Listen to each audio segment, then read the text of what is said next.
about the Chinese model. When you really look at it, I know you are one of the world's handful of experts. I think it looked at it, it looks at the numbers as they really are and not what people hope they are and not how they're spun by China. Because every number that comes out of China, to me, has to be questioned, verified, trust, but verified.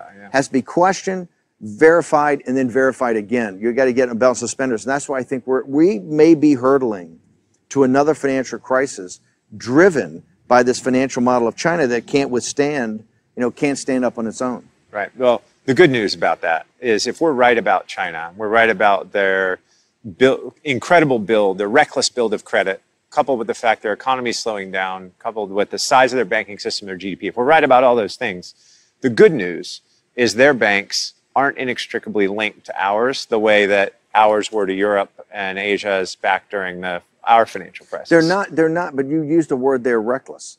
And I think that this is what upsets me about the lack of accountability and responsibility by the world's elites. We just went through the worst financial crisis in history. Not one CEO went to jail, and not anybody significantly gave up any equity, okay? What they did is basically inflate, people got to remember, on September 18th of 2008, when Bernanke and Paulson walked into the Oval Office with Bush, and he sent them up to Capitol Hill, the balance sheet of the Federal Reserve was $880 billion. On the day that Donald Trump took the oath of office, on January 20th of 2017, it was $4.5 trillion. Yep. All we did in the Bank of England, ECB, Bank of Japan did the same thing. And the PBOC. PBOC. What they did is to save the elites, was to turn on the spigots of liquidity. So if you owned assets, if you owned real estate, you owned stocks, you owned intellectual property, you've had the greatest 10-year run in history. If you're a working class schmendrick, you had your wages are flat. The whole burden of it, this is what's unfair, and this is where the anger that's driving the populist movement. The whole burden comes down on the little guy to finance these deficits with his taxes. That's right. And then his kids get sent everywhere in the world to defend this. That's what's got to stop. You use the word reckless. It is reckless disregard of what the elites have done this time. Because all they've done, Chinese banks, look, the American banking system has $19 trillion of assets on it. Correct. And I would respectfully submit, and you're 10 times smarter than me on this, I would respectfully submit that all of those assets are not good, okay? Maybe, let's say 10% or more could be written off today. That's the American banking system. The Chinese banking system, I think, has $49 trillion of assets. That's right. Correct me if I'm wrong. I think $45 trillion have been put on the books since 2008.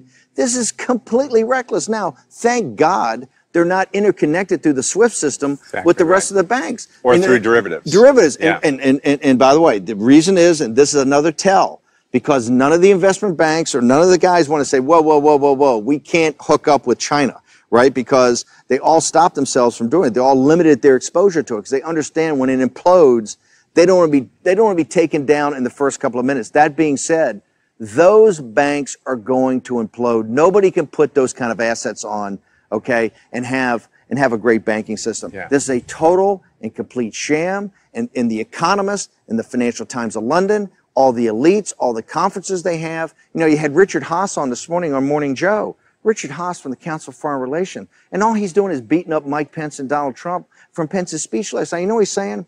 He's saying, hey, all my Chinese colleagues, all my buddies in China, they're telling me they don't know what the United States wants. They came over here, they want a deal and they want to be our partner, but we keep moving the goalposts. That is reckless for him to say that. Yeah. He fully understands what the issues are, okay? And he sits there on a general news show in the morning that, basic voters watch and starts putting this stuff into the mind is unacceptable. I got to tell you, Kyle, that's what I think what you're doing here, what you're doing with your work and other things. There are a number of people like yourself that are sitting there going, this can't continue. And people are going to be held accountable for this. If the elites think they're going to skip on this one, it's not going to happen. The reason Donald Trump's president, the reason you're seeing these populist revolts, whether it's in Italy, Germany, France, throughout the world, in Brazil this weekend, okay, in Argentina, in Pakistan, is the reason is the little guy is fed up with a group of elites that know better, right, and to take care of themselves, they will play ball with anybody. You're right. And when you talk about the Chinese banking system, let's assume that it has to restructure. What they'll do, they're very smart. the by people way, that run the PBOC and SAFE. Let's talk about this.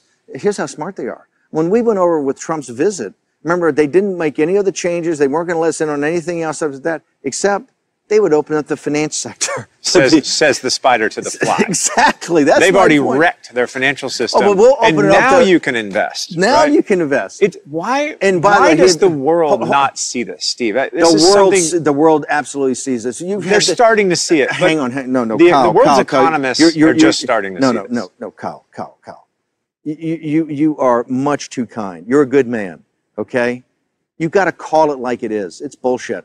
Okay, they know exactly. You're telling me the guys in the Wall Street Journal, the Financial Times of London, the Economist, these smart guys in these think tanks don't know exactly what's going on? You know Some what they moron say? like me can look at the balance sheet of these banks and say, hey, guess what? I think we have a ticking time bomb, right? But you know what exactly they say? But it's China.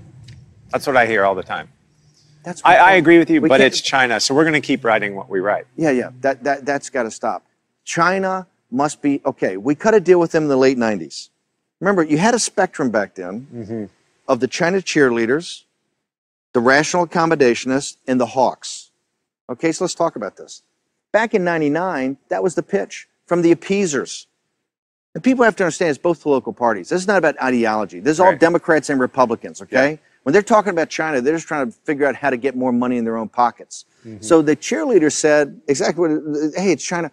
Once we get them into the most favored nations, once we get them into the WTO, they're going to turn out to be liberal capitalists. They're going to, they're going to vote. Liberalize their economy. They're going to democratize. They're going to let us invest in everything. They're going to be middle class. Yeah. They're going to be. They're going to create a rule of law. Maybe? Rule of law. It's going to be nirvana, and they're going to be okay. So we know 17 years later. Guess what?